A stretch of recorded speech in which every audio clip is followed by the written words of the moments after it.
Subhanallah walhamdulillah wa la ilaha illallah. Subhanallah. அஸ்ஸலாமு அலைக்கும் வரஹ்மத்துல்லாஹி வபரகாத்துஹு. இது போன்ற இன்னும் பல பயான் சொற்பொழிவுகளை எமது இணையதளமாகிய www.acmyc.com இணையதளம் மூலமாக டவுன்லோட் செய்து கொள்ள முடியும். வஸ்ஸலாம். Things that I see, I know it's hard to believe, but it's from the Almighty. கொஞ்சம் கொஞ்சமாக மக்கள் இறக்கிறதுக்கு காரணமா மாறுது.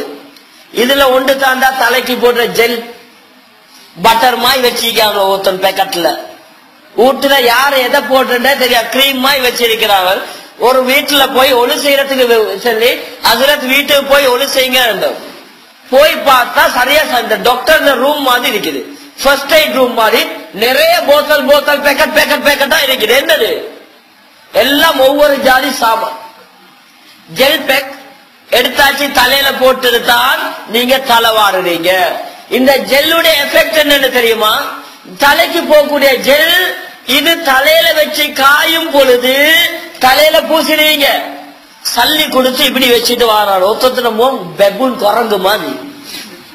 உண்மையில புதினமான மாதிரிக்கு தலைமுடி நிக்குது. ஒத்தம் வந்தா இத்த கூர்மா இப்படி. சமீபத்துல கண்டில ஒரு பொடியன கண்டன் மெல்லிசா இப்படி பின்னி விட்டு இருக்கிறார். நான் கேட்டேன், உனக்கு நான் ஒரு 1000 ரூபாய் சரி தாரன், இந்த கொண்டை எப்படிடா இவ்வளவு நாளா பின்னினா என்ன கொஞ்சம் சொல்லி தவே, நாலு பொம்பளை பிள்ளைக்கு சொல்லி கொடுப்போம் என்று மெல்லிசா இப்படி பின்னி போட்டு இருக்கிறார். ஜெல்ல போட்டு கஷ்டப்பட்டு தலையில இருக்கிற மாதிரி முடிய செய்யறாங்க. இது நீங்க ஜெல் போடுறீங்க இஷ்டமான மாதிரி முடி நிக்க, ஆனா உண்மை உங்களோட மண்டை காயுது. தலையில மூளைக்கு மேலால ஒரு டிஷ்யூ இருக்குது. டாக்டர்ஸ் மாட்ட கேட்டு பாருங்க, நாங்களும் கேட்டு பார்த்துட்டு தான் சொல்றோம். ஒரு மென்மையான டிஷ்யூ இருக்குது. அந்த டிஷ்யூ ஈரத்தன்மை கொண்டது. நீங்க ஜெல் பூசுறதால வெயில் அடிக்கும் பொழுது எங்களோட தலையில இருக்கிற சுரப்பிகள் உள்ள இந்த நாளங்கள் இருக்குது, இதுக்கு இந்த ஜெல் இறங்குது.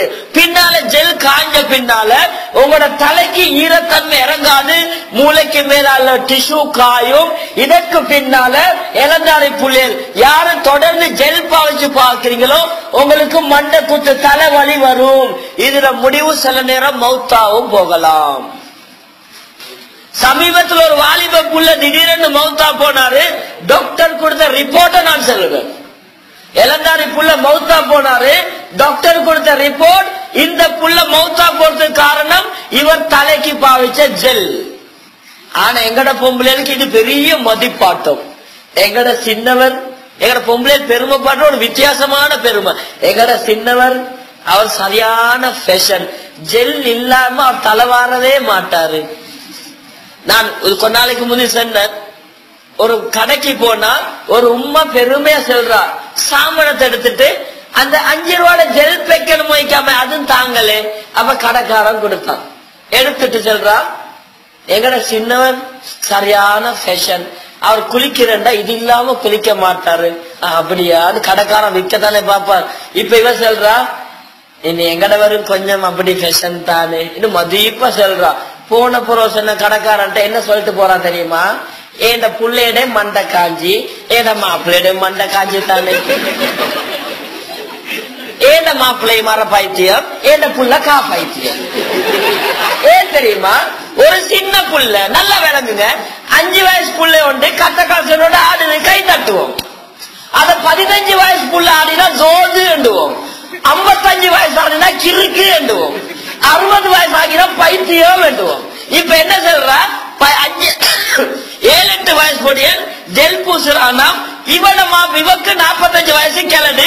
இது சொல்றது இவன மாப்பிள்ளையும் அப்படி தாளம். அப்ப அதை எவ்வளவு பெரிய லூசா இருக்கும். பெருமை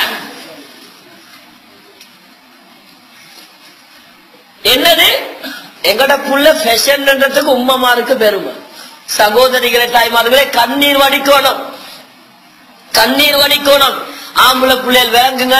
இதனால உங்களுக்கு வரக்கூடிய எஃபெக்ட், உங்களுக்கு தலைவலி உண்டாகிரும். தலைவலி எப்ப வந்துச்சோ கண் பாதிப்பு உண்டாகும். எப்ப தலைவலி வந்துச்சோ நீங்க எக்ஸாம்க்கு ஃபேஸ் பண்ண மாட்டீங்க. படிப்பு அப்படியே மண்ணா போயிரும்.